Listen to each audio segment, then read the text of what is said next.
It's as American as baseball, apple pie,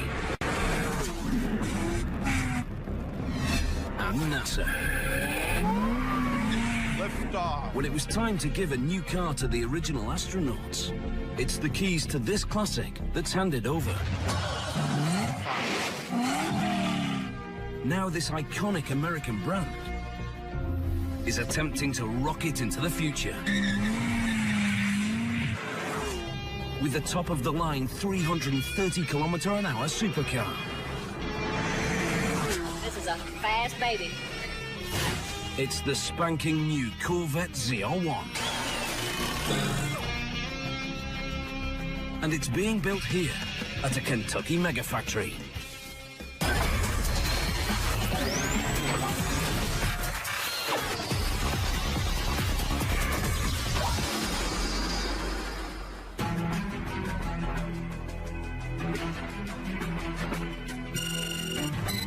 The ZR1 begins as an unsanctioned secret project.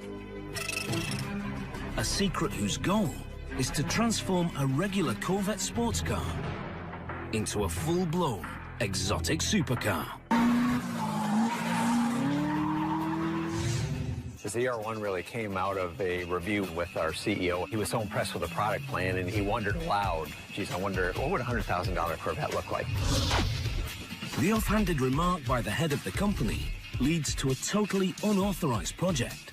In history, all the coolest cars have always come from one guy who said something. 5 engineers work behind closed doors.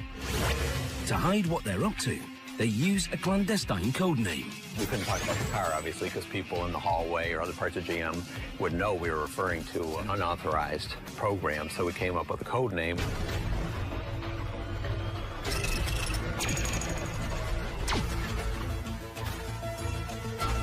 They siphon money from the General Corvette Development Fund and quietly use some for their top secret Super Corvette. No one will say how much, but the total cost is in the millions.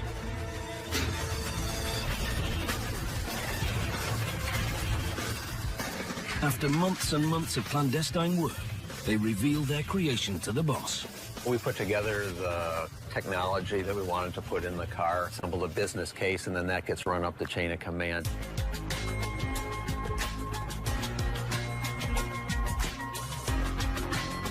They wait, holding their breath. Finally, the man whose offhanded comment starts it all orders the ZR1 into production.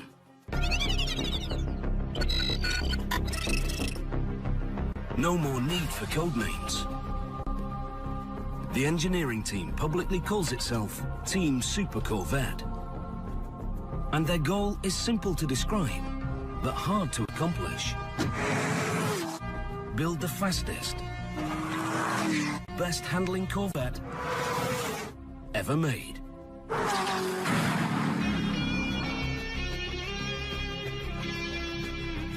A full-blown 330-kilometer-an-hour rocket ship. We know of no other mass production American-made car that'll go anywhere near that fast.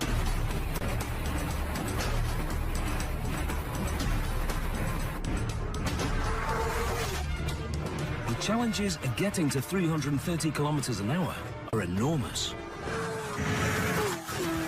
The engineering issues in getting to and over 200 miles an hour are huge. From 0 to 50 miles an hour, you don't have all that much air moving around the car. From 50 to 100, you have quite a bit more. From 100 to 150, it's a lot more. And once you get into 200, you have all things happening. Remember, jets take off at less than 200 miles an hour.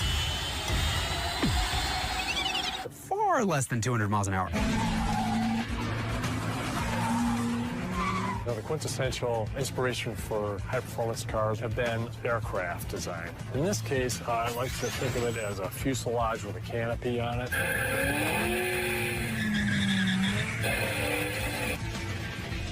The ZR1 actually shares many attributes of an aeroplane.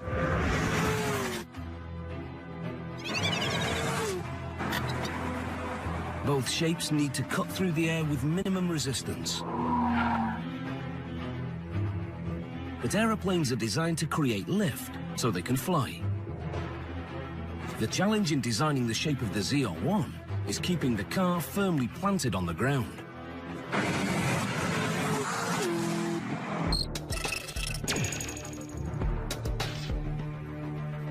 To achieve speeds like that, you have to manage the air around the car such that you get no lift or even downforce, so that the car is being pressed into the ground as you go faster and faster.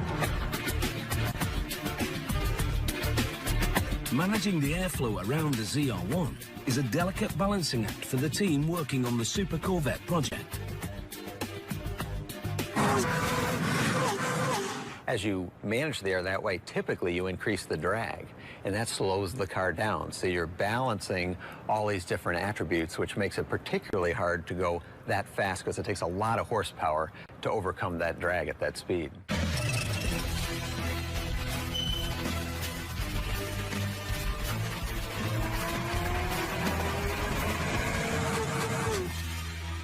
In the supercar universe, 330 kilometers an hour is the automotive equivalent of breaking the sound barrier. Only it's on the ground. To do it, Team Super Corvette determines that they'll need an engine that exceeds 600 horsepower.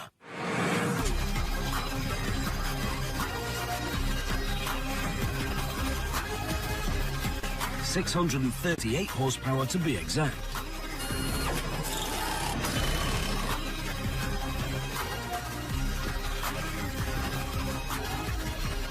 That's a lot of power to get out of a traditional American V8 engine.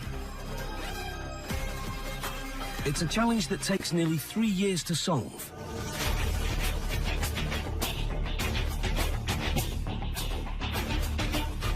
The key? Adding one serious supercharger.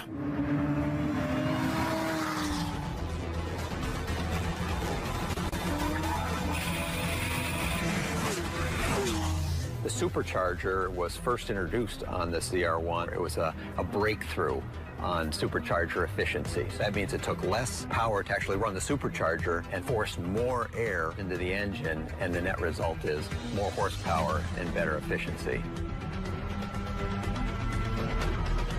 Dozens of prototype engines are built and tested, not only in the lab, but also at one of the most famous racetracks in the world. Well, we've taken the ZR1 to the Nürburgring in Germany. It's a very long track. It's a very difficult track. Team Super Corvette takes home movies of the ZR1.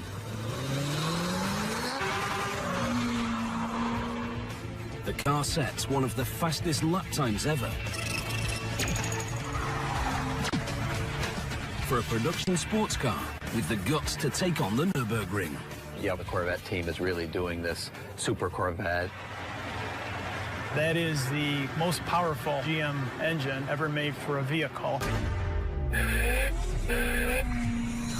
Those 638 horsepower allowed the ZR1 to do this.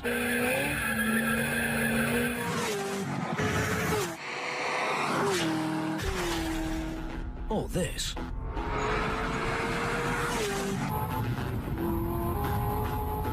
Top speed runs at 330 kilometers an hour. It propels the vehicle to 0 to 60 of 3.4 seconds. Now the challenge is how to actually produce a supercar in a sports car factory.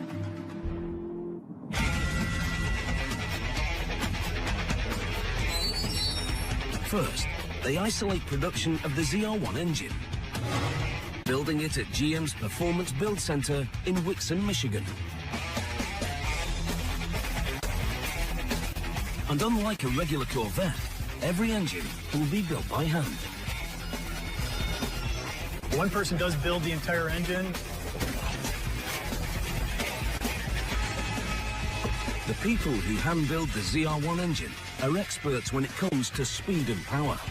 I've built quite a few, getting upwards of about 4,000. I actually used to be quite fanatical about it. I used to keep track of the serial numbers and the dates every engine was built, tried to track down where every engine went.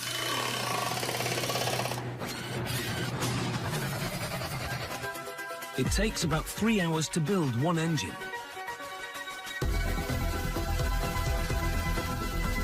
What I'm doing is I pick up each piston assembly, I'm inspecting it for any damage. Definitely a high performance part versus a standard stock automotive piston. Each ZR1 piston has a bowl shape to its top. That allows the pistons to handle the extra pressure from the supercharger without blowing up. Okay, first step is we are going to pick up our block and we're going to install it on our engine stand. We're looking for any damage. We're going to install our cam and we're going to slide it right into the block. We're installing our crankshaft and we're going to drop it into the block.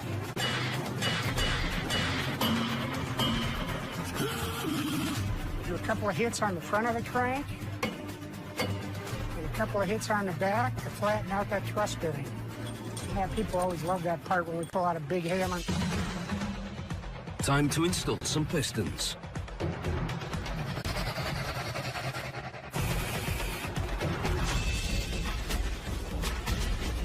Okay, our next step is we'll install a water pump.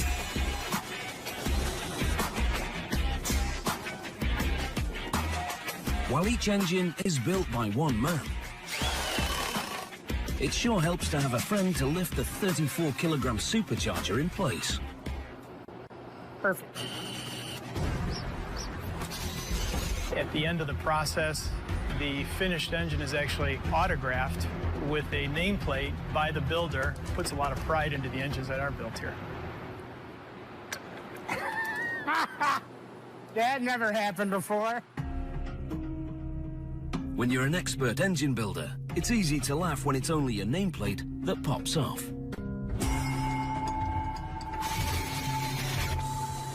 But when it comes to what's inside each engine, they expect it to be perfect.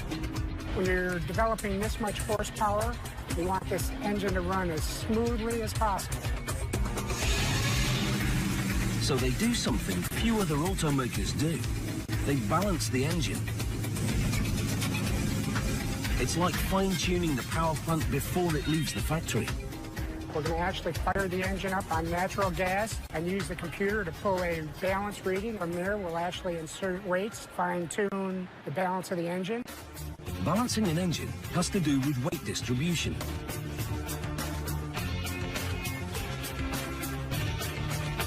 So all the parts move together smoothly.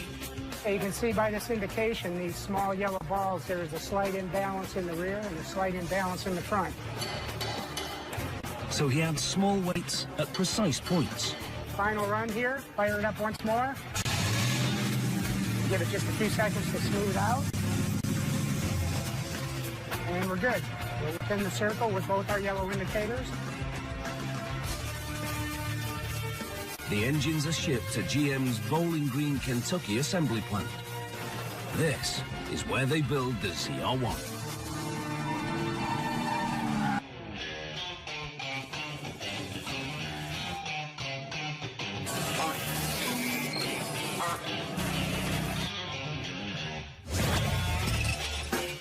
Chevrolet's assembly plant in Bowling Green, Kentucky.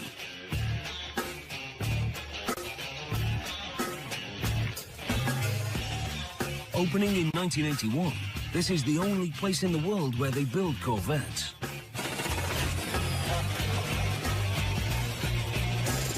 We built 4 different models of Corvettes, all at the same time. I've often said that I've got the best job on the planet. Factory managers like to talk numbers. The plant is about 1 million square feet. We've got about 450 UAW employees. We've got about 100 salary folks that are here every day doing their piece of the pie to make this beautiful car come together. But in Bowling Green, the numbers they like best come from the top-of-the-line Corvette ZR1.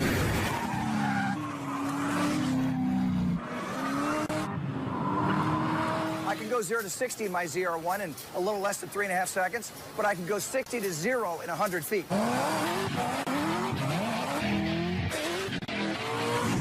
So think about that. In less than the length of a basketball court, I can stop the car. The ZR1 is the first Corvette that's a true outright supercar.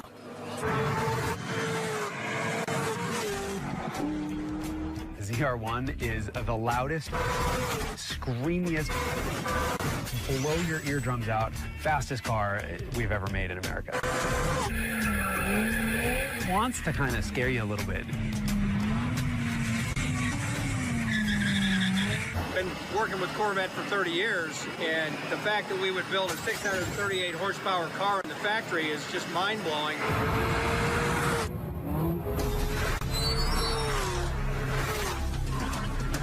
The ZR1 is the newest Corvette.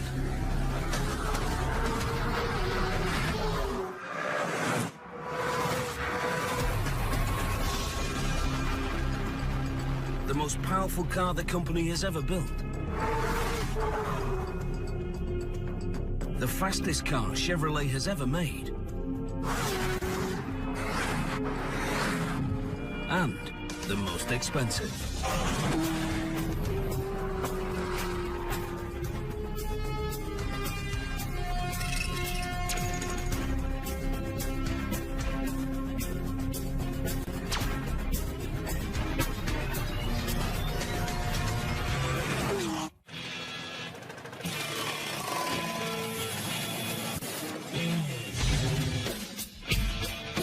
The way they build the ZR1 is similar to how they build all new Corvettes. The most dramatic difference isn't the process, but the materials that they use. Materials that are lighter, but materials that are just as strong. And materials that are far more expensive. Entire substructure of this car is made of aluminum, and the rest of the body is made of composites, lots and lots of carbon fiber. The heavy use of carbon fiber helps reduce weight. And when you're trying to build a 330 km/h supercar, every gram matters. The fenders are also carbon fiber, and they weigh 1/5, about 20% of what the equivalent fender would weigh in steel.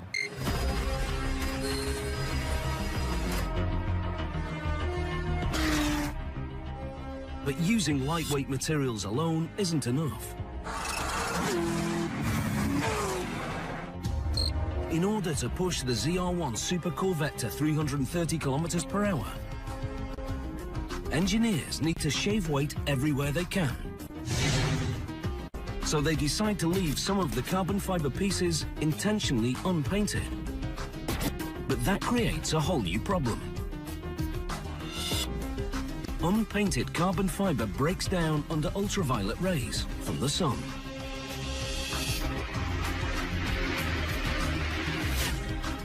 A group of Corvette engineers take on the challenge. They spend 3 years of their own time after work to develop a technological breakthrough. A glossy clear coat that keeps unpainted carbon fiber from fading in sunlight. It's proprietary to GM.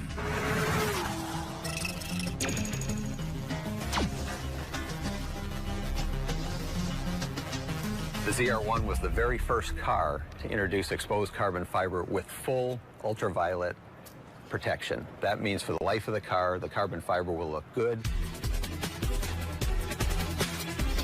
A lightweight roof is a critical part of the car's design. The reason we have the roof carbon fiber is to take weight out up high in the car to try to drop the center of gravity. But Team Super Corvette can't simply turn every piece of the car into carbon fiber.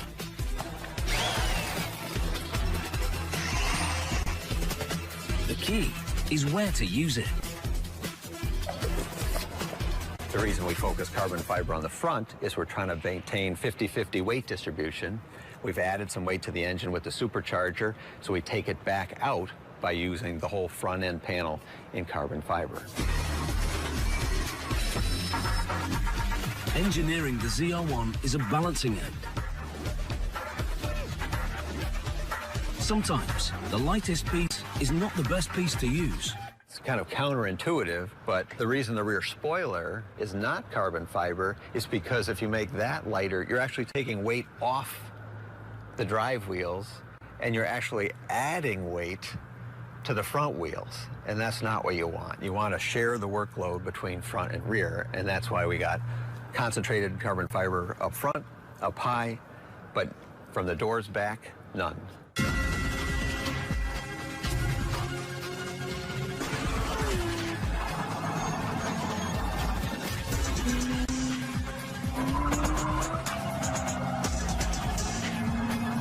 The cool thing about the ZR1 and the technology that this car has now, this car is as good as race cars I drove probably a dozen years ago. Building a Corvette starts with its frame.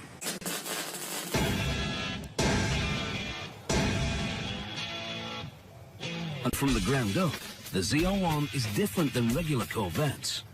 The ZR1 is an aluminum frame car for performance characteristics to lighten the car up a little bit.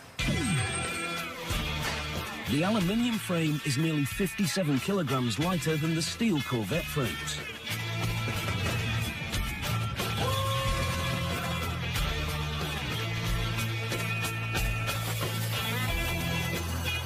And light means fast.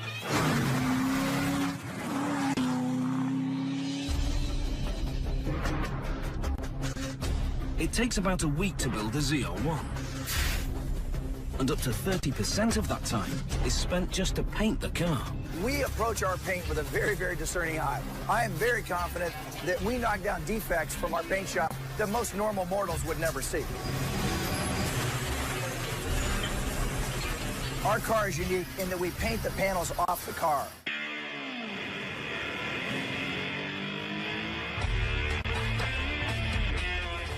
Body parts for one complete car are placed on a special carrier.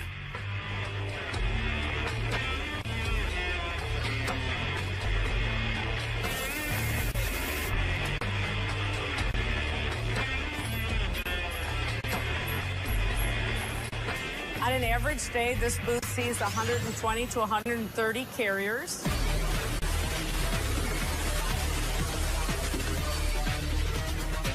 First, every carrier goes through its own car wash. Now, it's time to paint.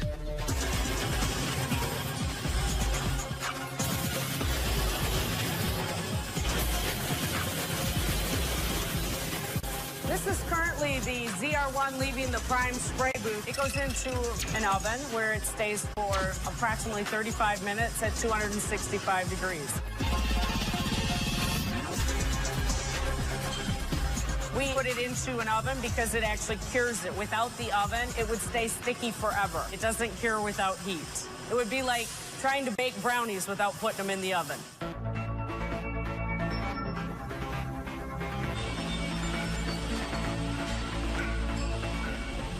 They rub down all the body parts by hand.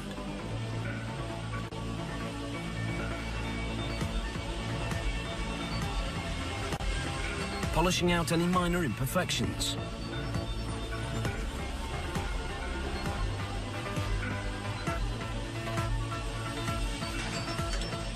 And wiping the car down by hand to make certain the primed body parts are clean.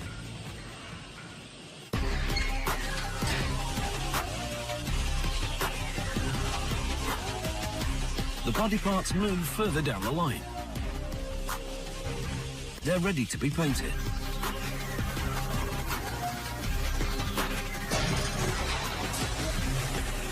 For efficiency, they paint Corvettes in batches of the same color. This morning, we've seen lots of red Corvettes, but that's not the only color we paint. We paint yellow, black, gray. Actually, we have 10 colors in our palette.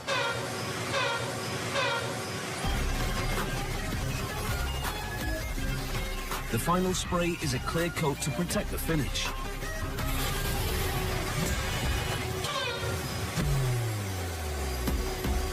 and another oven to dry the paint. When they actually cure, it becomes a urethane or a polyurethane, somewhat similar to what you might do your floors at home with.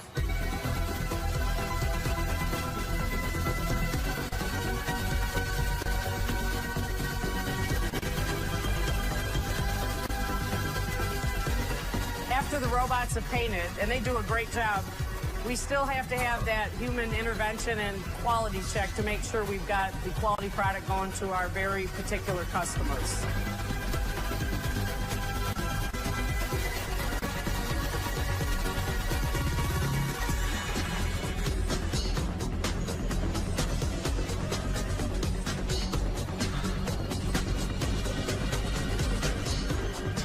Our folks use their eyes, you know, obviously very much to inspect, but they also use their hands. They feel for dirt or any other defect. And it's an art form, actually, to finesse and look and inspect a Corvette.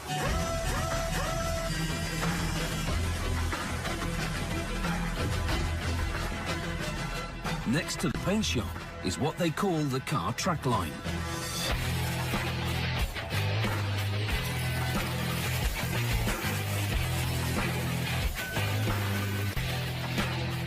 Here, they'll begin to install the first pieces to the bare frame.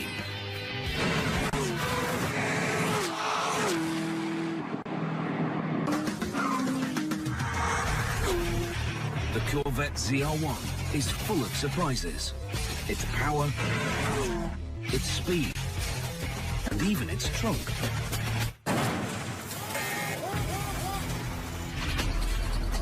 On the car track line inside the Corvette assembly plant, workers sub-assemble what they call the tub. It forms the trunk in every Corvette model.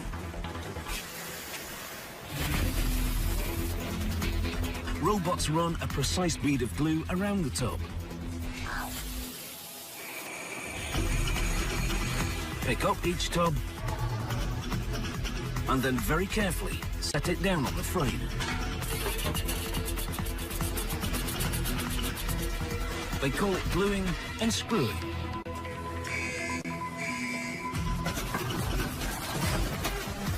Like all Corvettes, the ZR1 has lots of fiberglass pieces, like the bottom of the cockpit.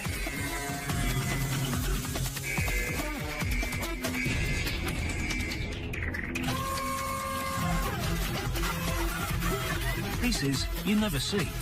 Pieces that are both light and strong.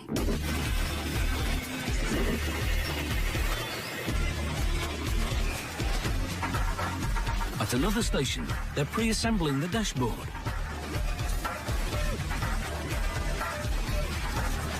There's a huge amount of electronics in our car, period, but a lot of that is centralized in the dash. So we put a lot of effort into wiring, routing, and other electronics as we build the car. It takes 2 people to lift the wiring harness for the ZR1.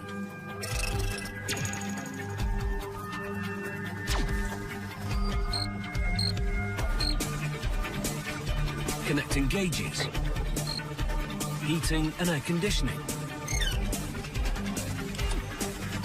and the nav system. We find the most effective way to build this car is to build the dash assembly up separate, assemble it to the frame, to the cockpit and the tub over in car track. We do some sub-assembly work on the cockpit. We apply the urethane, structural urethane to the joint. The U-shaped item behind me in orange picks up the cockpit, shuttles it to the car, and then lowers it down into the joint. What will be the firewall of the car.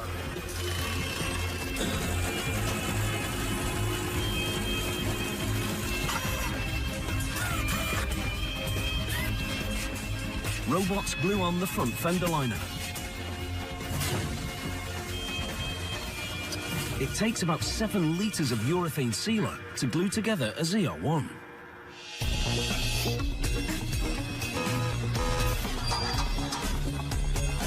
Then, a part called the door ring goes on. It's a critical part for the entire car. the door ring, which is what goes around the door opening. It is the first piece to a Lego puzzle. The door ring needs to be centered correctly in the door opening. So this is important that we have the door ring in the correct position to set up the build of the car. A worker applies glue to the door ring.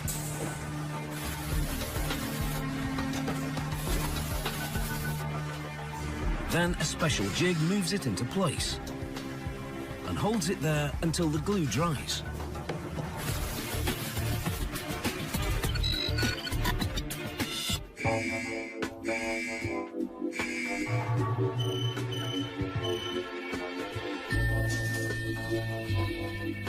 The wild-looking piece behind me is Perceptron, and what we do is we center the car in there, and then we shoot laser lights at it, and we pick up dimensional data to ensure that our windshield frame, which is what the cockpit is based on, is centered, and it's where it needs to be.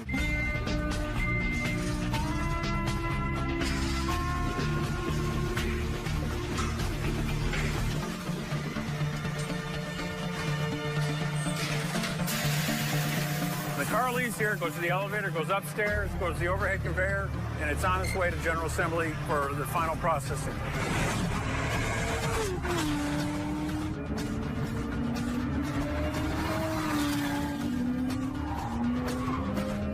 On its way to becoming the most powerful and fastest car Chevrolet builds.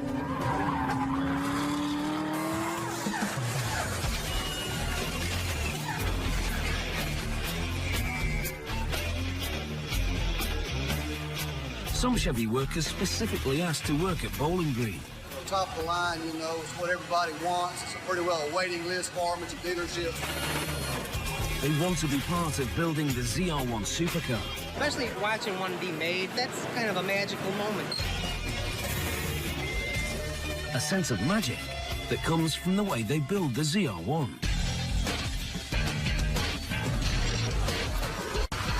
Well, right now we're at General Assembly. Anything that a customer can see, we end up putting on in General Assembly. From here until it leaves the factory, each Corvette carries a unique build sheet. And if that build sheet happens to have the ZR1 designation printed on it, everyone inside the factory knows that they're building something special, a full-blown supercar.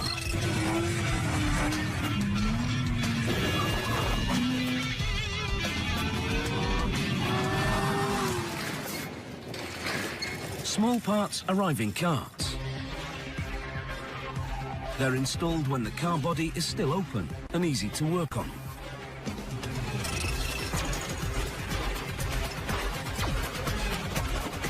Seat belts, rear speakers, batteries,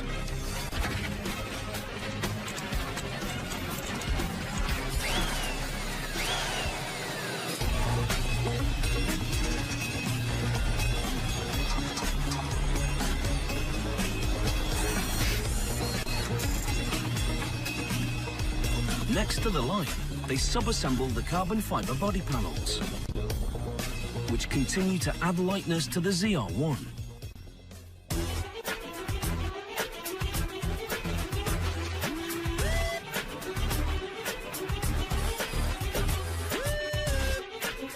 They put on the rear fenders.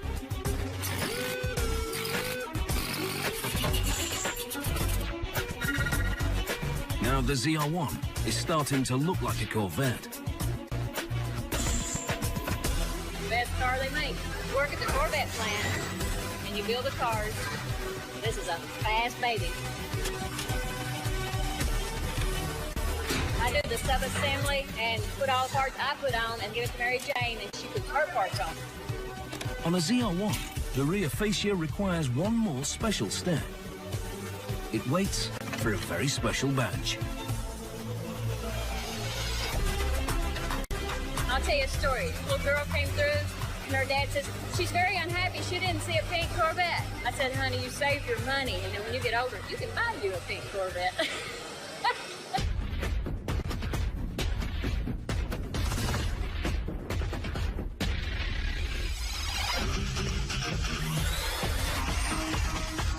They adjust the hatch to fit just right.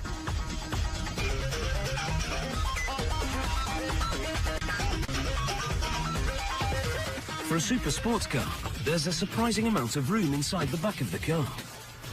The ZR1 trunk has as much trunk room as a typical midsize sedan, between 15 and 22 cubic feet. So a couple can go cross-country, carry enough luggage for 2-3 weeks.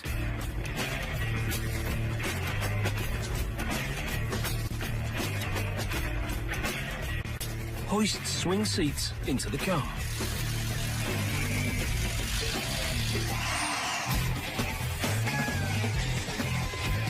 The doors go on. They add the windows.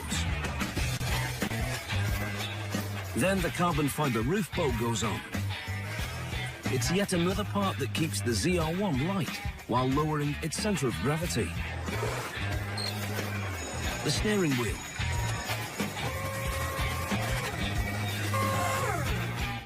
The windshield. And the glass in the rear hatch.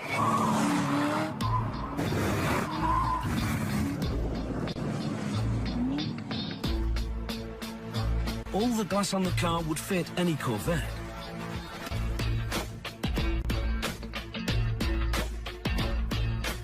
But for the ZR1, some pieces and shapes are different by design.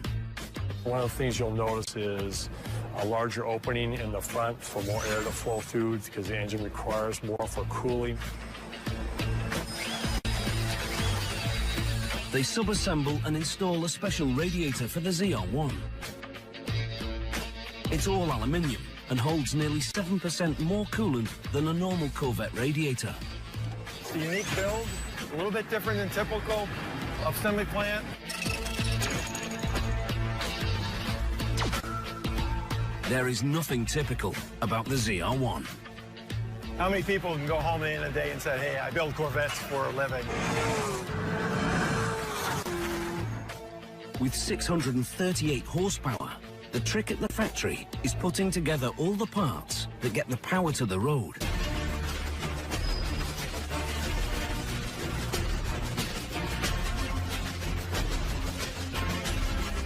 We are where the drivetrain is put together on the Corvette. You have your transmission and your torque tube, which transfers the power from the engine to the rear end of the car. In this station here, we assembled front and rear brake system and the axles, which is where you get your power to the ground, from your rear end to your wheels. They add more lightness to the ZR1 by using different materials for critical drivetrain components. Everything from the engine block, heads, the whole transmission case, differential case, all that is aluminum.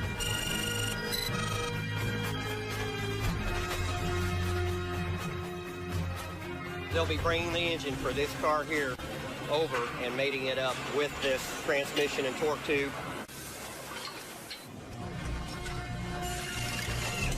That will tie everything in together right here as far as the drivetrain, the engine, and the front and rear of the car.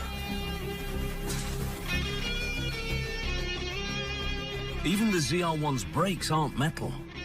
That is our ceramic braking system that goes on the ZR1.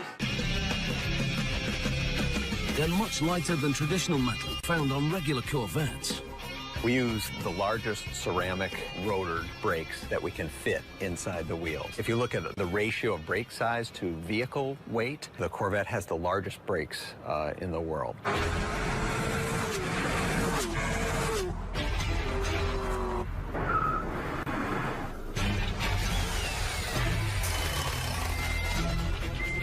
Next step, marry the drivetrain to the body. A new ZR1 is about to be born. The ZR1 Super Corvette is fast. Launching from a standstill.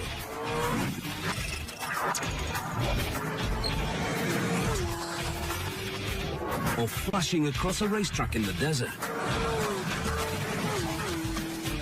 All that power comes from this drivetrain. A drivetrain that's just been completed in the Corvette factory.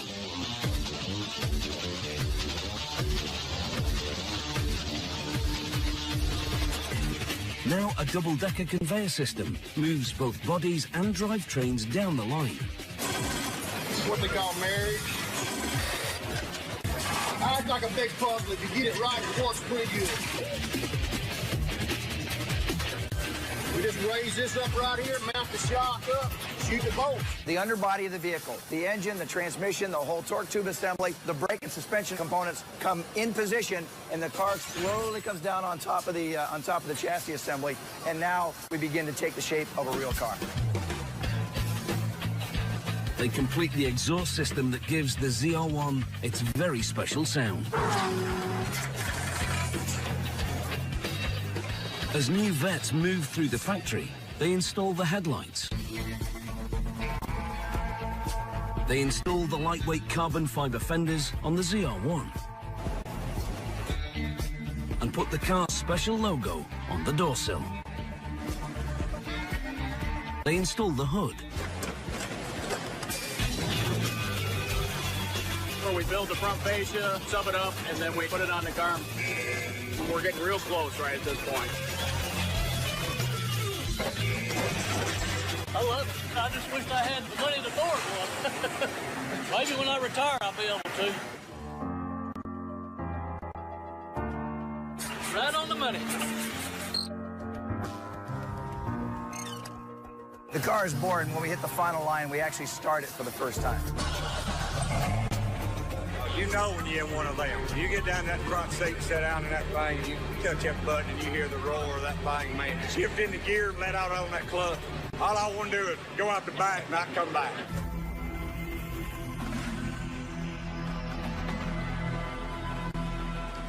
Then it's out of the factory for delivery to customers everywhere. By and large, our enthusiasts tend to drive our car in a way that we designed the car to be built. We don't even put an automatic transmission in the ZR1. It's only a manual, and it's a high-performance manual.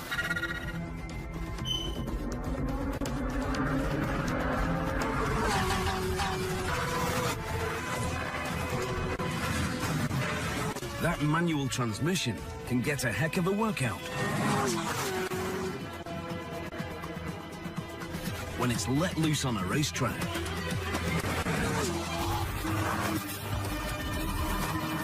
So does the suspension.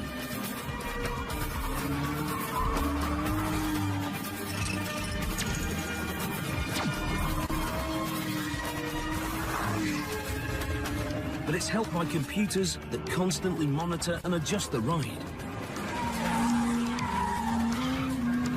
The ZR1 is a high-tech supercar. If you look under the skin of this car, you'll see computer modules. They don't look like your computer laptop at home, but they're aluminum boxes with circuitry and specialized integrated circuits that do that computation for not just the suspension, but all sorts of vehicle functions.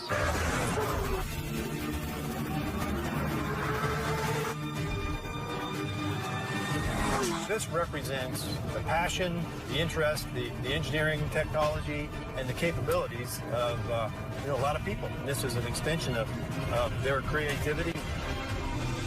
A secret, unauthorized project that becomes the fastest, most powerful,